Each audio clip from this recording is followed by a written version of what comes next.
guys, this is Lauren Hollows for Aniwaya Education Services, and today I am here with 5 things that we always do when we create practical assessment tools. So we've got 5 things that we always try and do just to make our assessment tools as easy as possible and also super compliant. These are also things that we see all of the time where off-the-shelf providers and people who are new to developing assessment tools get these things wrong. So number 1 is instructions. We provide very clear instructions as to what the trainer actually needs to do and what the students need to do, and they should know what that thing actually looks like. Generic instructions about for example, let's say we need to, demonstrate effectively managing a direct staff member. These things are copy and paste from the performance criteria, and because they're not contextualized, it's very difficult for students in particular to know what they're actually supposed to do. And in certain circumstances, there might actually not be enough information in there for someone to actually even run the assessment.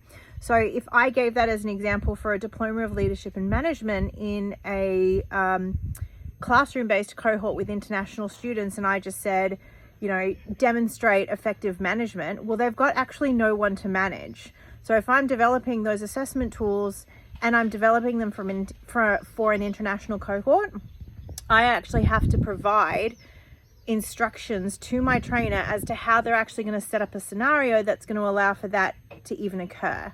And generally that then requires like a lot of, simulated business setup or some sort of activity and things like that. So that's the first thing that we do. We just make sure we provide really clear instructions around like an actual task. The second one is benchmarks and examples. So this is, again, very common. You need to provide very clear benchmarks for your trainers. That's actually one of the jobs of the assessors, and it's one of the reasons how you actually make your assessment tools reliable.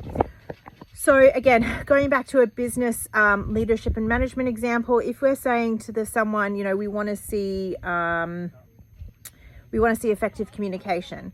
All right, effective communication for Diploma of Leadership and Management is really clear and succinct communication, being able to communicate up and communicate down, being able to maintain your,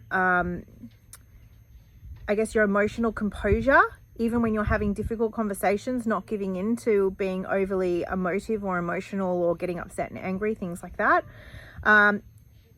Those all form part of the benchmarks of good communication, whereas good communication in a Cert 2 in building and construction or in a white card is really simply responding to questions directly, being able to tell me what your job task is, not using rude and abusive language towards fellow employees. Those would be basic benchmarks for an AQF1, AQF2 in civil construction.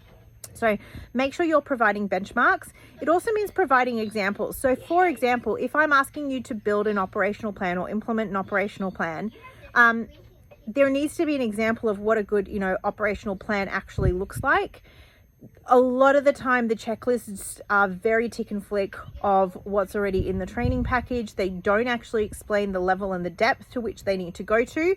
And again, all of that just goes back to reliability. It makes for very unreliable assessment tools and very difficult to justify, because it also means that a lot of your assessors are all coming up with different benchmarks of their own. And so what one student is experiencing in your school might be quite different from what another student is experiencing. So number 1, benchmarks. Number 2, instructions, or number 1, instructions. Number 2, benchmarks. Number 3 is just providing really clear mapping. So if you're mapping questions, I recommend that you map the actual question. If you've got 3 projects, please map the specific project. If you've got 3 practicals, please map the specific practical that you're actually mapping the assessment and the criteria to. Quite often when we see, especially a lot of off-the-shelf assessments, what you'll see is like a lot of X's. You'll see like X down the theory, X down the practical column. That just doesn't tell me anything as an assessor, as an auditor. I'm finding that incredibly hard to then actually have to go and figure out where it is that that's even in there. And to me, that's generally like a red flag sort of a thing, that you might actually not have really covered anything because you're actually not really sure where it's coming from. So number 1, instructions. Number 2, benchmarks. Number 3, mapping. Number 4 is to contextualize the cohort. So just going back to what we said, if we're designing an assessment where we have to see management skills, that's going to look very different for a diploma of leadership and management being delivered in class to international students than it is going to be if you're delivering it to executive managers that are already working in positions, and you're going to be delivering this through an apprenticeship or a traineeship pathway where you're regularly going to be in that workplace. So you need to contextualize it to the cohort, and you also need to contextualize it to the primary delivery method. Again, we were designing some clustered assessment tools just a couple of weeks ago. We designed them all for the same cohort, which was leaders and managers that are already working in the workplace, but we've got 2 completely different modules. We've got one that's designed for full delivery in online. That particular unit allowed it to be delivered through that method, and we also have a face-to-face workshop delivery for that particular cluster. I will say most clusters don't actually allow themselves to be delivered fully online. Very, very few. You have to put a lot of things in place in order for that to be successful. However, please make sure that you're actually contextualizing it. I really hate the fact that we often have people coming to us and going, oh, that's all right, well, we've bought these and then we've had to contextualize them. Well, if you've paid a couple of $100, couple of $1,000 for assessment tools, and then you're having your staff spend 10 or 20 hours having to contextualize them, you know, and put all of the additional details into them, you should be able to go out and buy compliant assessment tools to start with, or just build them all yourself in-house. Like, honestly, if you're taking that long to contextualize, it may not be worthwhile purchasing off-the-shelf ones unless you're buying like the really cheap off-the-shelf ones. 1, instructions. 2, benchmarks. 3, mapping. 4, contextualize. And 5, please make them easy to use for trainers.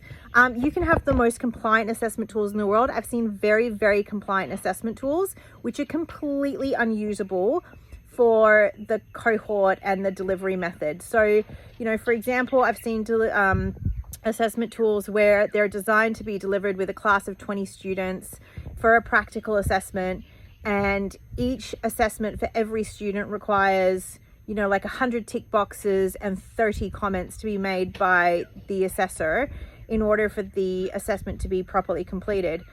That's just ridiculous. There is absolutely no way your assessors are going to use them. If they are not somewhat trainer friendly, then you can't be surprised when your trainers don't use them properly because they're trying to get through 20 students in a, you know, 2-hour class, and you're expecting, hundreds and hundreds and hundreds of ticks and, 40, 50, 60 comments. You need to design them in a way that it's going to work for the delivery method. There are lots of ways to do this. Certainly we utilize job cards a lot in ours. It works really, really well. It balances out the evidence collecting that occurs by the student and the evidence collecting that occurs by the trainer. And so you do really need to think about that. Like, I know a lot of people go, well, that's your job, you're the assessor, but really most trainers got into the business because they enjoy the training part. They don't necessarily enjoy the assessment part. And if you make it overly burdensome, then, expect a lot of pushback, and it's just not a great way to set up the relationship that you have with your trainers, particularly like the compliance, curriculum development assessor relationship. So those are our 5 tips: instructions, benchmarks, mapping, contextualize, and make them easy to use for your trainers and your students. And you should be happy chappies. If you feel like all of this is too hard though, by all means, reach out to us at Aniwaya, and we've got a whole range of assessment tools that are available for purchase. They are contextualized, they have good instructions, and they're easy to use for trainers. So, any questions, feel free to ask. We hope you enjoyed this video. Thanks a lot, guys. Bye.